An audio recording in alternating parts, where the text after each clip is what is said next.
قرآن غالب و مہربان کا نازل کیا ہوا ہے تاکہ تم ان لوگوں کو جن کے باپ دادا کو خبردار نہیں کیا گیا تھا خبردار کر دو کہ وہ غفلت میں پڑے ہوئے ہیں۔ ان میں سے اکثر پر اللہ کی بات پوری ہو چکی ہے، سو وہ ایمان نہیں لائیں گے۔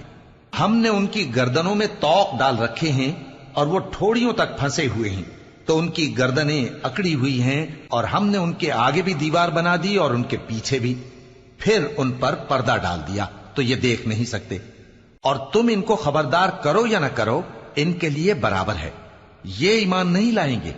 تم تو صرف اس شخص کو خبردار کر سکتے ہو جو اس نصیحت یعنی قرآن کی پیروی کرے اور رحمان سے غائبانہ ڈرے،